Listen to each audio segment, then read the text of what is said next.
Hey, what's up? So I'm gonna make a special little podcast here to kind of show exactly what I mean. So this is using my brush. This is basic hard round brush. I call roughy brush. This is a basic Photoshop hard round brush. There's nothing special about it. If we go to F5, go to brushes, you can see spacing 100%, shape dynamics, smoothing check. It's basic Photoshop hard brush. When I sketch roughies, I sketch at 100% opacity. Looks just like this. This is a 300 DPI document. I don't go above 2000 by 3000, somewhere around 2000, 3000 pixels in just about anything I do. I'll show you why. So, partly so that when I'm zoomed in at 100%, I'm not, it has to do with zooming in canvases and stuff, so you don't want to have to zoom into like 6000% to see your lines. So I generally do this with the 50 round size 50 brush for blocking in silhouettes, right? So sometimes I use this Lazy Nizumi Pro plugin with pressure gain set to 8 or 15. Never when I do roughy sketches, just lines. And what that does is it doubles the pressure so I don't have to touch the screen much. That's just a personal preference.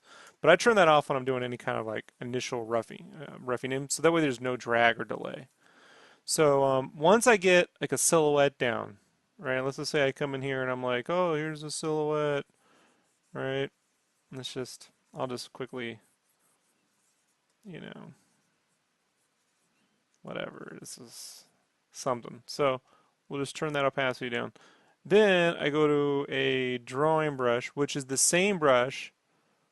I call it draw brush, but it's the same brush. It's roughy brush at 72%, 70%. So it's neither here nor there. And I'll generally start around size 10 to do like construction. Now I'm touching this. Now I haven't turned on this. This is still doing, whatever. If I turn that on, a little bit more of a delay, but see it's a little fainter. So also, let me undo that. Undo. Come here, undo, motherfucker. So I like to this is my eraser set to 80% and my eraser set to 64. Same eraser. It's just a hard round turned down to 64%. Generally when I'm constructing I like the 80%. So see, and I just erase once and then come in there. And this is how I come in here and build three-dimensional shapes, right? They do the construction roughy. So I could come in here, do some cool shape design. I'm not even trying to draw anatomy or nothing. I'm just quickly, right? This is where I would come in there and really block in basic things. And then also, if I'm going to add items, I go back to my roughy solid brush. And this is where, like, I can add a new layer. I can block in items and put things over, like packs and straps and stuff, right? And we could come over here. And when I got something that I kind of like, it doesn't have to be perfect. I'm just kind of blobbing stuff in. I can also do a little foreshortening by using a secondary color. See? Or I can sort of blob in little bits. Then what I can do is I can just come here and quickly, not quickly, I take my time, but just casually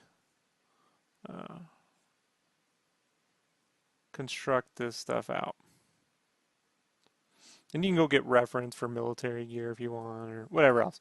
When I like that, I'll just duplicate that, turn it white, turn the opacity down, and then I come back over there and then using my draw brush set to 10% or 6. When I'm drawing details, it's about a 6 or a 4 pixel. I come in here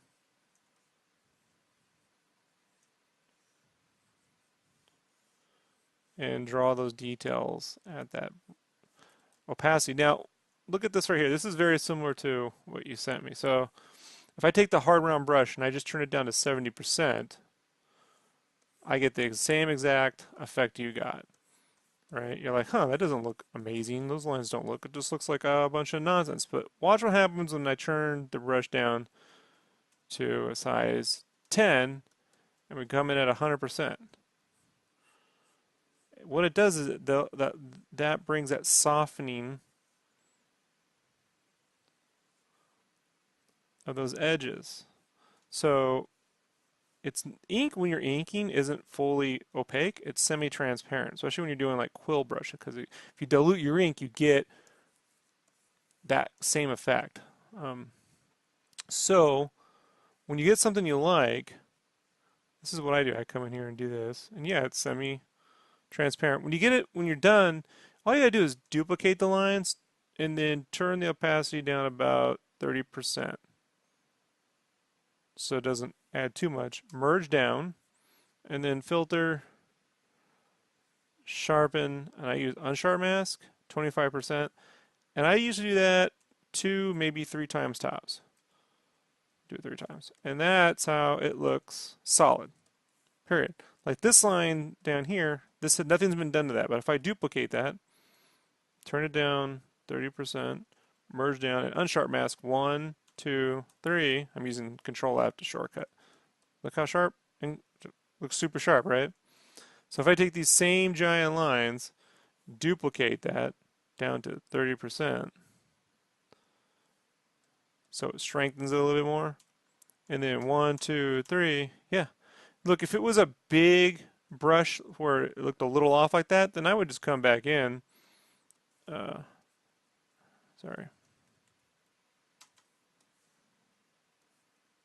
God damn, I keep hitting the eraser button. Thank you, Photoshop. Yeah. You could also turn on the little painter thing, right? Just to kind of, if you wanted to blend that out a little bit more. Like if you have that kind of big area, then yeah, you could do that. See? You could just blend those little things together and you'd be done. You can actually blend some of those whites and soften up some of those edges if you wanted. And then turn that off and go back and draw it through. So the bigger thing is changing the way you see how lines are drawn, because I sort of feel like when I look at other people's art, I see it better than I see it in a more favorable light than the creator does. So when you're making things, you see it a certain way. When other people look at your art, they see it a certain way. The trick is to try to see it the way they would see it. This is exactly how this gets done. So you look at here. I'm going to zoom in. This is not. See, this is semi-transparent. Look at our eyes. Semi-transparent. If I zoom in, semi-transparent. Semi-transparent. But watch what happens when it's going to print at like this. Even if I zoom into 100%, looks just fine. And by the way, when I go in to color this, like I'll just quickly show you. If I go in and color this,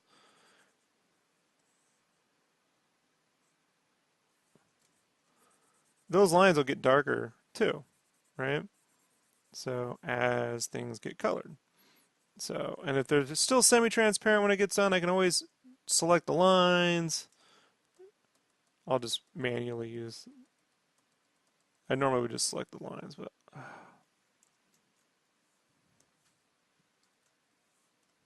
there, I'll select the lines. Yeah, I could always come back in as I'm coloring and just airbrush in. Or just go back in, use that painter brush, and I can always come in there and just add a little more black. So what I've done is I've tried to omit trying to make it perfect in its line art form to eliminate a gazillion amount, like tons of hours. So,